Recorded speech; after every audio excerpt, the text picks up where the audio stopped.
예수님께서 오병이어의 기적을 베푸신 후에 바로 우리를 해산시키십니다. 예수님이 그러셨던 이유가 있었습니다.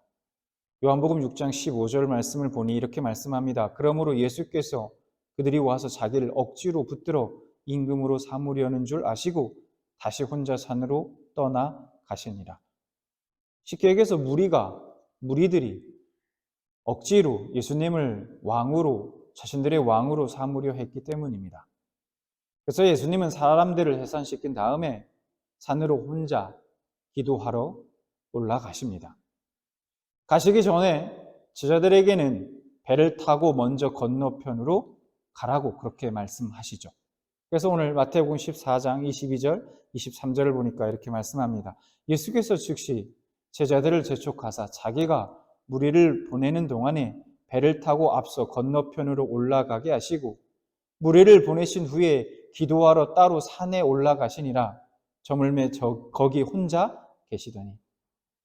그런데 그렇게 배를 타고 먼저 출발한 제자들에게 곧 문제가 발생합니다. 그들에게 어려움이 닥치게 됩니다. 어떤 어려움인가? 24절 말씀을 보니 배가 이미 육지에서 술이나 떠나서 바람이 거스름으로 물결로 말미암아 고난을 당하더라. 날이 어두워지기 시작했고 바람이 크게 일어 제자들이 타고 있던 배가 앞으로 나가지 못했던 것입니다.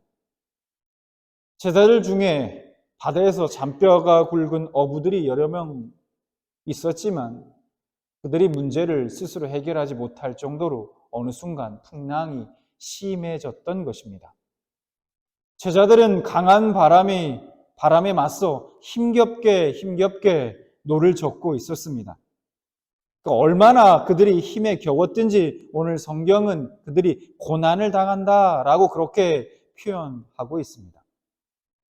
이런 상황이 밤새도록 계속되었습니다. 사실 지금 제자들이 겪고 있는 일들이 어쩌면 바로 우리 인생에서 겪고 있는 일들과 많이 닮아 있습니다. 우리는 우리의 인생의 여정을 항해로 비유하곤 합니다. 하나님이 우리에게 허락하신 항해 말입니다. 그렇게 우리가 항해를 하다 보면 어떤 때는 잔잔한 바다와 푸른 하늘, 쏟아지는 햇살에 콧노래가 절로 나오는 때도 있지만 오늘 제자들처럼 비바람이 몰아치고 집채만한 파도가 금방이라도 배를 집어 삼킬 것 같은 그런 고통과 고난의 상황을 맞이할 때도 있다는 것이죠. 그것은 믿음이 없든지 믿음이 있든지 혹은 믿음이 약하든지 믿음이 강하든지 상관없습니다. 풍랑은 누구에게나 찾아온다는 겁니다. 그래서 사람들은 이 풍랑이 몰려올 것을 대비해서 무엇인가 자신들이 의지할 만한 것들을 쌓아두고 준비하기도 합니다. 어떤 사람에게는 그것이 물질일 수도 있고요. 어떤 사람에게는 많은 사람들과의 인맥일 수도 있고요. 또 자신의 지식과 경험, 실력을 열심히 쌓아서 그것들을 대비하고 이겨내 보려 하는 사람들도 있습니다. 그러나 여러분 한번 곰곰이 잘 생각해 보시기 바랍니다. 바다 위에 떠 있는 배 안에 아무리 많은 것들을 혹은 자신의 경험과 어떤 지식, 실력들을 쌓는다고 불어오는 바람을, 일어나는 파도를 막을 수 있을까요? 배 안에 아무리 그런 것들을 쌓아놓는다고 해도 불어오는 바람, 일어나는 파도를 막을 수는 없습니다. 부질없는 일이죠. 불가능합니다. 오직 한 분만이 가능하죠. 바로 천지를 창조하신 창조주이신 우리 하나님은 가능하십니다. 오늘 말씀에서도 주님께서 제자들에게 이것을 깨닫게 하시기 위해 제자들을 폭풍 가운데로 내모신 것입니다. 내몬 것입니다. 그럼 어떻게 알 수 있는가? 22절 말씀을 우리가 다시 한번 보겠습니다. 예수께서 즉시 제자들을 재촉하사 이렇게 말씀하고 있어요.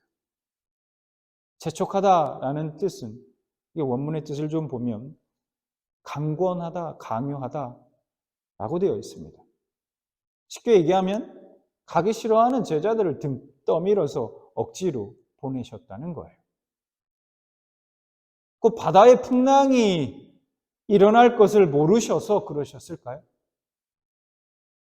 알고 계셨을 거 아닙니까?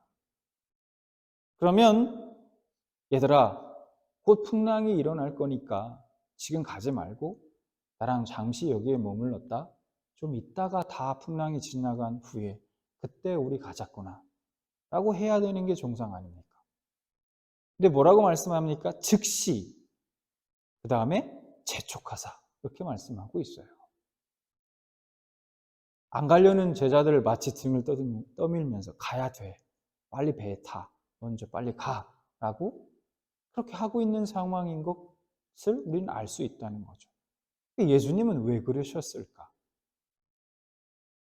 여러분, 오늘 말씀을 통해 알 수 있는 것은 하나님은 세상의 어떤 것이나 혹은 자신의 경험 혹은 자신의 지식 그것을 의지하는 것이 아닌 오직 하나님과 하나님의 말씀을 의지하는 자녀로 훈련시키기 위해 때로는 우리를 고난의 폭풍 가운데로 몰아넣으신다는 것을 알 수 있습니다.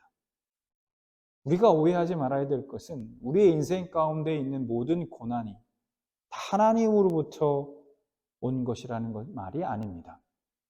때로는 하나님이 우리를 훈련시키기 위해서 하나님 말고 다른 것들을 의지하지 말라고, 하나님만을 바라보고 하나님을 의지하게 하려고, 때로는 자녀들을 훈련시키기 위해서 고난의 폭풍 가운데 몰아넣을 때도 있다라는 것이죠. 제자들이 만난 깊은 밤과 같은 어두운 터널로 인도하십니다. 결국 하나님은 그런 훈련 과정을 통해서 자신의 자녀들에게 지속적으로 자신이 누구신지 알게 하십니다. 그래서 예수님은 또한 밤 사경에 제자들을 찾아오신 것입니다. 이것이 무슨 얘기인가? 말씀을 다시 보면 25절에 밤 사경에 예수께서 바다 위로 걸어서 제자들에게 오시니, 여러분, 밤 사경은 요즘 시간으로 새벽 3시부터 6시 사이를 가리킵니다. 날이 저물 때쯤 제자들을 떠나 보냈습니다. 그래서 고난당하고 있는 것을 보고 계셨습니다. 알고 계셨어요. 그런데 곧바로 제자들을 찾아온 것이 아니라 늦은 새벽이 돼서야 그들을 찾아가셨던 것입니다. 그 이유가 바로 무엇입니까? 방금 제가 말씀드렸던 바로 그런 이유에서입니다. 어부로서 바다에 대한 자신감. 처음에는 바람이 강하지 않게 처음 살살 불어오기 시작합니다. 점점 강해지죠. 처음에는 스스로의 힘으로 어느 정도 배를 컨트롤할 수 있었을 거예요. 근데 어느 순간에 바람이 점점 강해져서 나중에는 내 힘으로 어부로서 잔뼈가 굵은 그들일지라도 배를 더 이상 자신의 힘으로는 해결할 수 없는, 컨트롤할 수 없는 상황까지 이르게 되었을 것입니다. 제자들은 자신의 기술, 자신의 노하우, 자신이 가진 어떤 것으로도 지금 이 환경을 절대로 이겨낼 수 없다고 생각이 들었을 거예요. 바로 자신이 할 수 있는 것이 아무것도 없구나, 모든 것을 내려놓는 그때가 언제입니까? 바로 밤 사경이었을 것입니다. 힘겹게 노를 젓고 있는 제자들에게 예수님이 찾아오셨을 때 제자들의 반응이 어땠을까요? 26절. 제자들이 그가 바다 위로 걸어오심을 보고 놀라 유령이라 하며 무서워하여 소리 지르거늘 밤새 풍랑에 시달린 제자들 손을 들 힘조차 남아있지 않습니다. 이러다 죽는 것은 아닌지 완전히 낙심된 상태입니다. 그리고 여전히 칠흑같이 어두운 밤바다에 파도와 바람이 요동을 치고 있습니다. 그런데 저 멀리서 희미한 사람의 형체를 한 물체가 바다를 가로질러 자신들을 향해 서서히 다가오고 있었습니다. 여러분, 당시의 장면을 한번 상상해 보십시오. 제자들 모두 너무 무섭고 두려웠을 것입니다. 그래서 그들은 유령이다 혼비백산하며 소리쳤던 것입니다. 그 순간 예수님이 제자들에게 말씀하십니다. 27절. 예수께서 즉시 이르시되 안심하라 나니 두려워하지 말라. 예수님이 나다 라고 말씀하셨습니다.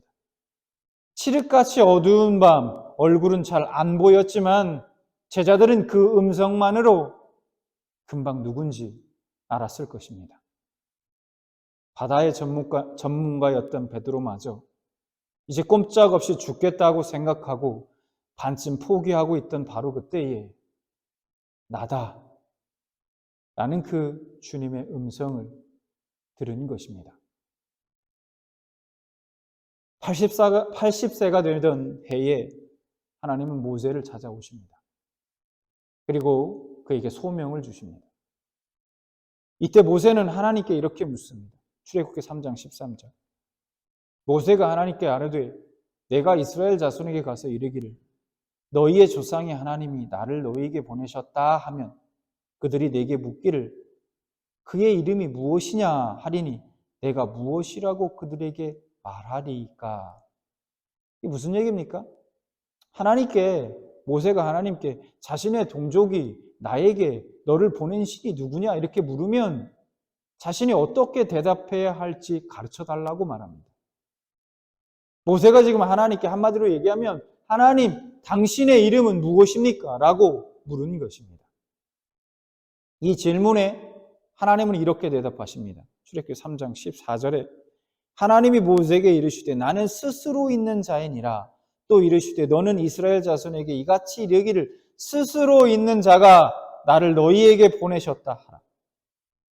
하나님이 모세에게 가르쳐준 이름인 스스로 있는 자는 영어와 한글 성경의 번역일 뿐입니다. 히브리어 원어의 뜻은 조금 달라요. 정확히 말하면 하나님은 모세에게 당신의 이름을 가르쳐주지 않았습니다. 하나님의 대답은 영어로 치면 뭐냐? 그냥 I am 이었습니다.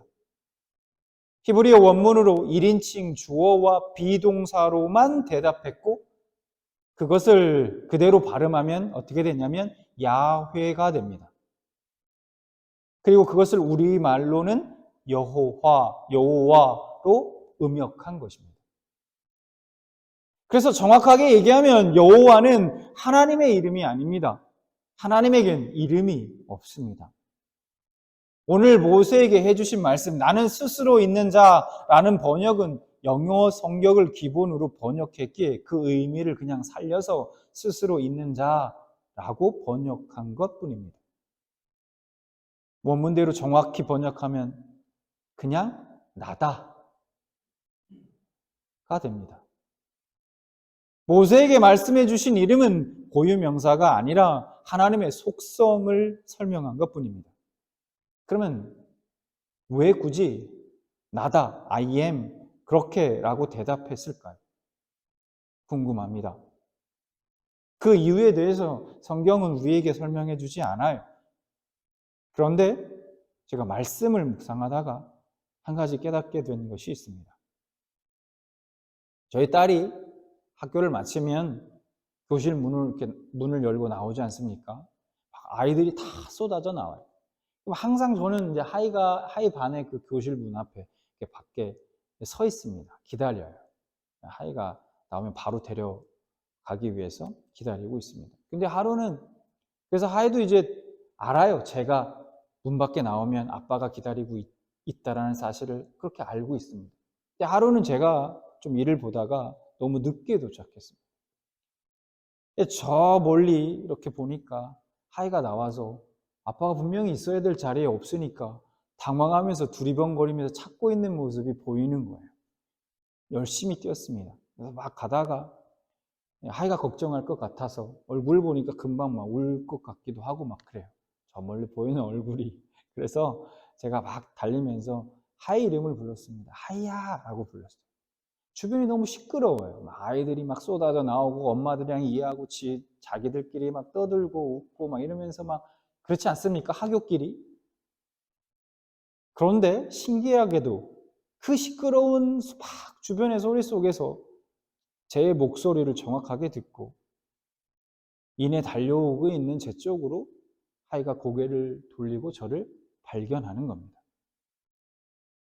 저는 뛰어서 얼른 딸 앞으로 가서 딸, 아빠 왔어. 아빠 안 보여서 걱정했지? 라고 말하면서 안아주었습니다. 그때야 이제 하이가 안심하면서 활짝 웃는 얼굴을 볼 수 있었습니다. 저희 아들과 딸에게는 사실 저의 이름이 필요하지 않습니다. 저희 아들과 딸에게 저의 이름은 그냥 아빠입니다. 저도 제 딸에게 하이야, 대섭이 왔으니까 걱정하지 마 이렇게 얘기하지 않아요. 여러분 그렇게 하십니까? 그렇게 하시는 부모님은 안 계시죠.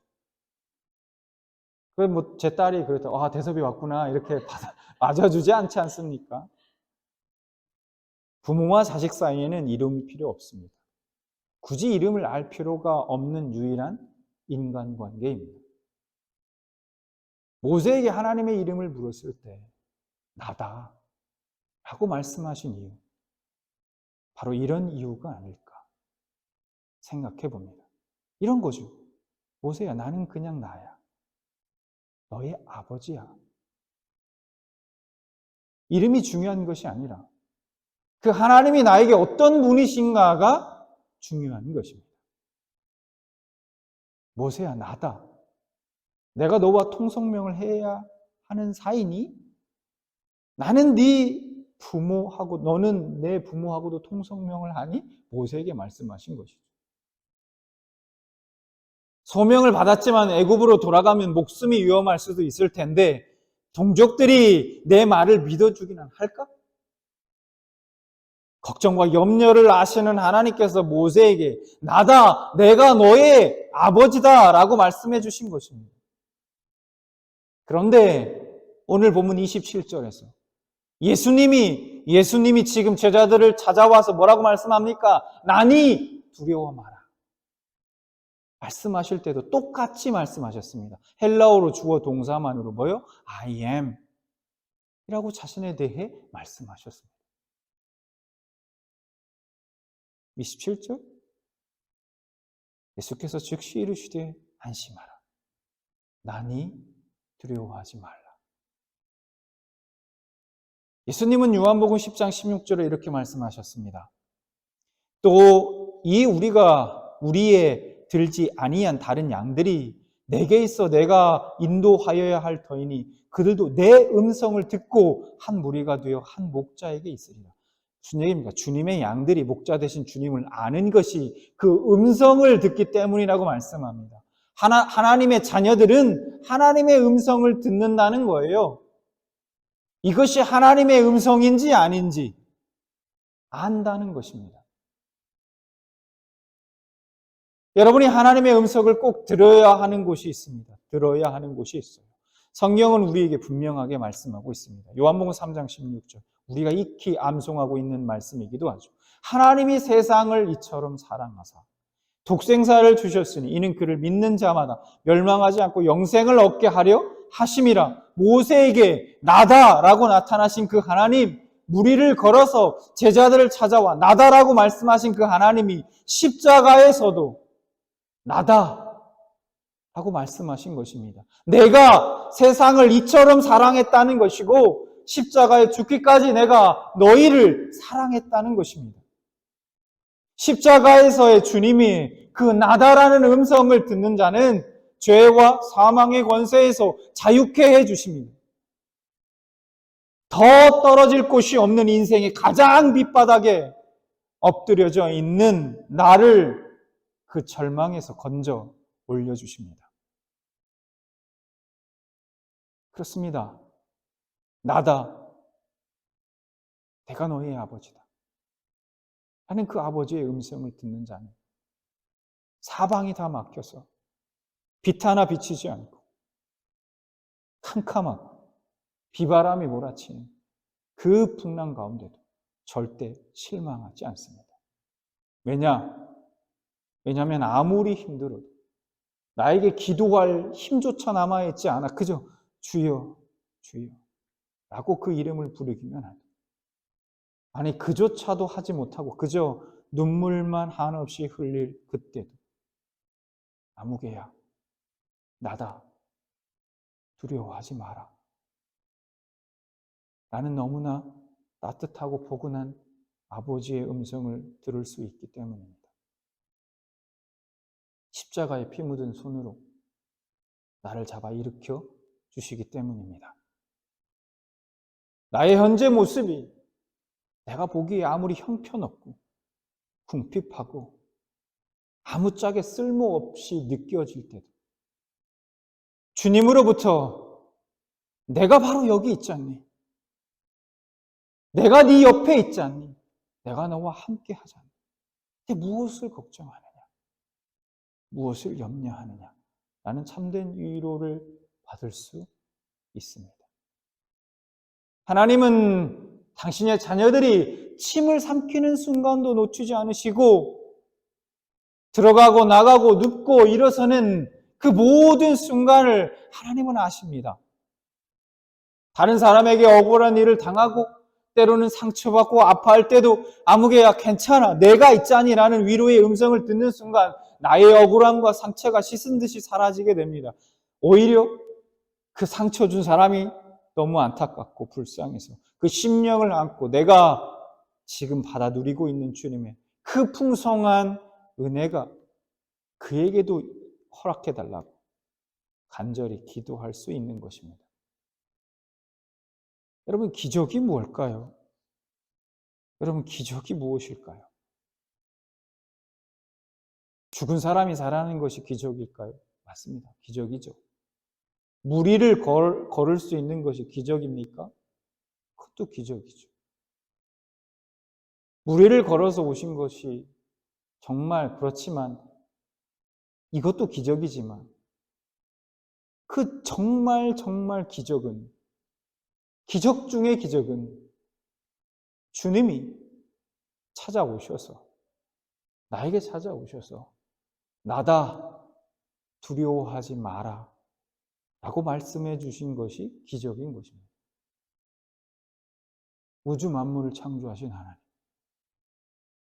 전능하신 하나님, 내가 뭐라고 그분이 친히 나를 찾아오셔서 나에게 내가 네 아버지다 두려워하지 마라 말씀해 주시는가? 여러분, 그것이야말로 기적 아닙니까? 하나님이신 그분이 내가 뭐라고 나를 위해 친히 깜깜한 바다 위를 걸어서 찾아오셨는가? 내가 뭐라고 날 위해 낮고 천한 이 땅에 오셔서 십자가에 달리시고 죽으셨는가? 이것이 기적인 것입니다. 그 주님이 나다 두려워 마라 말씀을 해 주신 것이 기적이고 그 말씀의 그 음성을 듣는 나 또한 여러분 기적인 것입니다. 신자는 바로 이 모든 기적에 동참할 수 있습니다. 다시 말해 언제 어디서 무슨 일을 만나도 예수님에게서 나다 두려워 말아라 라는 따뜻하고 은혜로운 음성을 들을 수 있다는 것입니다. 여러분, 이것이 얼마나 놀라운 은혜이자 특권입니까? 여러분 모두 한 분도 빠짐없이 예수님을 믿고 이 특권을 누리게 되시기 바랍니다. 저는 우리 평안교회 모든 우리 성도님들이 이 특권, 이 은혜를 반드시 모두 다 빠짐없이 다 누리시게 되기를 바랍니다. 우리 평안교회의 문턱을 한 번이라도 넘은 분들이라면 이 은혜를 모두 누리게 되시기를 소망합니다. 우리가 아버지의 이 음성을 듣는다면 여러분 무엇이 두렵겠습니까? 우리가 세상을 살면서 여러분 무엇이 걱정이겠습니까? 내가 힘들고 지쳐서 쓰러져 있을 그때에 아무도 내 손을 잡아 일으켜 줄 수 없을 때 아무도 나를 위로해 줄 수 없을 때, 나에게 힘이 되어 줄 수 없을 때 주님이 나에게 다가와 나다. 두려워하지 마라. 그 주님이 음성을 내가 듣게 된다면, 그 주님이 나와 함께 한다면, 그럼 내가 두려운 것이 무엇이겠습니까?